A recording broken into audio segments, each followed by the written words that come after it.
위원장님, 이 2023년 11월 11일 요걸 표시를 여기 했는데 이게 어떤 날이냐면 김학의 전 법무부 차관에 대한 이제 1차 무혐의 결정을 했고 그 무혐의 결정에 대해서 특수직무유기 관련 공소시효 마지막 날이라고 이렇게 돼 있습니다. 그래서 이제 이 화면을 표시를 했습니다. 다음 페이지 보시면 이 건에 대해서 공수처에 고발한 사람입니다. 그리고 이와 함께 직접 이제 이 접수도 했던 것 같습니다. 이제 권익위에. 그래서 이 관련돼서 어떻게 처리됐느냐 이렇게 이제 관심이 있어서 이제 추적하고 있습니다. 다음 페이지 보시면 실제 김학의 사건에 대해서는 이게 인식이 좀 다양합니다. 그러니까 이 사건을 성접대 사건이다, 뇌물 사건이다 이렇게 처음에 이야기됐다가 이 화면에 나오는 출국 금지에 관련된 게 있으면서 출국 금지 과정에서의 관련 공무원의 직권 남용으로 이렇게 사건의 성격이 약간 뭔가 한번 꺾이고 그리고 그로 인해서 했던 사람들이 1심 판결이 최근에 나왔지 않습니까? 그래서 여기 했던 그 공식 고발했던 사람이나 2명 이광철 전 비서관이나 이런 사람들이 무죄 판결 1심에 나왔고 지금 항소 중인 걸로 알고 있습니다. 그리고 나서 이제 이번에는 공수처에 고발했던 내용을 토로해서 이게 1차 무혐의 결정을 했던 사람들 그때 검사들에 대해서 특수 직무 유기죄 그런 걸로 이 사건이 되느냐 안 되느냐 이렇게 좀 성격들이 논쟁이 되고 있는 겁니다. 그래서 다음 페이지 보시면 별장 성접대 사건 단순 뇌물 사건이고 이제 그대로 사건 처리되는데 이 별장 성접대 사건이 공소시효가 도과됨으로써 면소 판결을 받았지 않습니까? 김학의 이 피의자에 대한 사건 자체가 그리고 이제 출국금지 사건이 그 당시에 좀 문제가 다시 제기돼 가지고 했는데 1심에서 이제 그 이 직접 관련된 공무원 2명이 무죄 판결 났고요. 그리고 다시 이제 이 고발했고 직무유기를 했다라고 해서 지금 하고 있는데 이 부분에서 계속 검찰 관련 이게 제 식구 감싸게 되는 거 아니냐는 의문들이 제기되고 있다는 겁니다. 그 와중에서 이 논의를 하고 있는 거고요. 다음 페이지 보시면 저도 그러니까 요 화면 갖고 계속 이야기하지만 뭐 어떤 형사 사건이든 서로가 어떻게 해석하느냐에 다르겠지만 이 인식이 막 다른 그런 측면이 있는 것 같다. 이렇게 보면 이 사람이 피해자인 것 같고 저렇게 보면 저 사람이 피해자인 것 같고 이런 게 있어요. 근데 특히 이 사건이 지금 3번이 꼬인 거죠. 다음 페이지 보시면 다시 정리하면 김학의 사건에 대해서는 2013년도에 1차 무혐의 결정했었고 2차 2014년도에도 또 무혐의 결정을 검찰이 한 겁니다. 그리고 나서 이 건에 대해서 수사했던 검사를 특수직무유기 관련해서 공수처에 고발한 공수처는 지금 수사를 하고 있고요.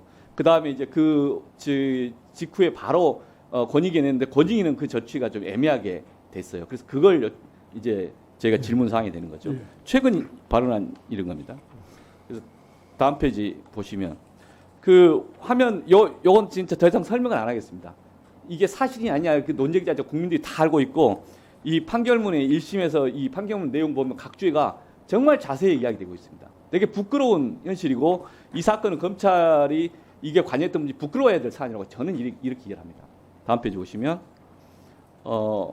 그 외에 이제 여러 가지 기사들이 쭉 나왔었죠. 대포폰 문제나 이 판결의 재판 과정에서 나왔던 내용들이 계속 기사화됐었습니다. 그 다음 페이지 보시면 뭐 안다 모른다 다이어리가 어떻다 이런 이야기도 계속 나왔었고요.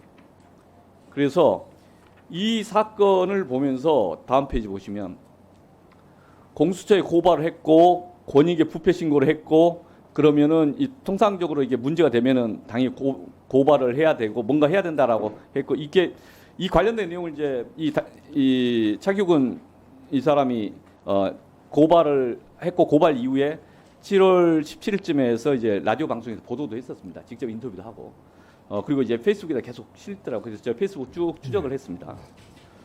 이렇게 된 상태인데 다음 페이지 오시면 권익위에서는 이것에 대해서 만약에 조사기관이 다른 데로 가면 이첩을 하든지 또는 어떤 게 없으면은 이제 뭐 수사를 종결 하든지 또는 증거 불충분으로 종결하든지. 근데 여기서는 거의 증거가 없다는 식으로 권익위에 처리한 것 같습니다.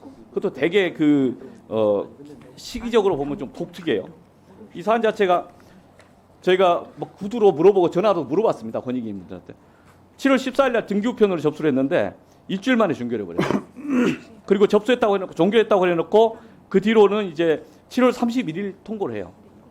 당사자한테는. 이런 과정을 보면 아 이게 되게 신속하게 처리 잘하신다. 그리고 증거 불충분으로 처리해버린다. 지금 제가 증거 불충분을 이야기하는 것은 1차 무혐의 처분, 2차 무혐의 처분 다 증거 불충분이었거든요. 예. 그리고 증거 불충분에 대해서 이 1심 김학의 사건 하면서 그렇게 문제 삼았거든요. 도대체 증거를 어떻게 판단하느냐. 그런데 이것에 대해서 그 김학의 사건이 그냥 벌어진 사건이 아니라 우리 사회적으로 큰 논쟁을 하고 있는 사건인데 이렇게 막 묻어버리면 돼.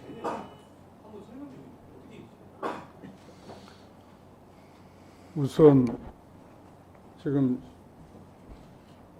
신고자가 사전 동의 없이 신고인의 인적사항이나 신고서 신고 내용 등에 대해서 외부로 알려지는 것을 원하지 않는다고 분명히 밝히고 있습니다. 그래서 제가 설명을 드리고 싶지만 지금 이런 곳에서 우선 그와 관련한 신고가 있었는지 압니다. 그렇지만 제가 확인을 해드릴 수가 없습니다. 그리고 저희들한테는 신고자 보호 의무가 있어서 의원님께서는 이렇게 직무를 하시는 뭐 이래서 관계 없지만 저희들은 그걸 갖다가 지금 이분이 분명히 원하지 않고 계셔서 제가 이걸 설명드리는 건 좀 저로서는 곤란합니다. 이 사건에 대해서 실제 권익위가 조사한 게 적절한지 의문도 있습니다. 실제 수사권 행사하는 게 맞느냐 그런 의문도 있습니다. 제가 그냥 일반적인 예. 근데 그것과 별개로 어떤 사건은 아까 KBS 관련 사건에서 직접 현장 조사가 뻗쳤지 않습니까? 거의 수사기관에 준하는 수사권 내진 조사권 고민도 하시는데 이 사건은 사회적으로 큰 논쟁이 된 사건이기 때문에 이 부분에 대해서 뭔가 좀 다른 데 이철했다 이철은 괜찮을 텐데 그렇지 않고 이철이 아니고 제가 증거 불충분했다니까 그 앞에서 두 번의 무혐의 처분하면서 증거를 이게 혐의가 없으면 인정하는 것과 관련된 것이 오벌이 되어서 오해사실도 됐다. 의원님 제가 추가로 조금 설명 올리면요. 이렇게 이제 아까 말씀하신 대로 3번의 수사가 있었습니다. 그렇게 3번씩 그러니까 수사기관에서 이미 수사가 몇 번 진행된 그래서 사실관계가 어떤 형태로든 확정된 사건의 경우에는 신고가 있어서 그 신고의 진위를 우리가 이 신고가 합리적인 신고다 하려면 종전의 사실관계를 뒤집을 만한 그러한 증거들이 있어야 된다고 생각을 합니다. 그런 면에서 조금 이렇게 봐주시면 어떨까 싶습니다. 악성 민원기처럼 볼 수도 있는 것인데 아닙니다. 악성보다도요. 예. 실제 그 무혐의 제하고 계속 그렇게 해서 넘어갈 수 있는데 그게 아니라 이 과정에서 그 위에 새로운 판결이 나왔지 않습니까? 그래서 그 판결 과정에서 이제 너무나 명백한 증거를 이렇게 달리 판단할 게 아니냐는 사실 비판이 있었고 그래서 오기영 의원님 좀 마무리해 주십시오. 그렇게 안 했다라는 문제제기. 그래서 더 자세히 말씀드리긴 그렇지만 하여튼 벌써 수사가 3번 이루어져서 그걸 뒤집을 만한 그런 증거가 있어야 되지 않겠는가 하는 그런 말씀 드리겠습니다. 네.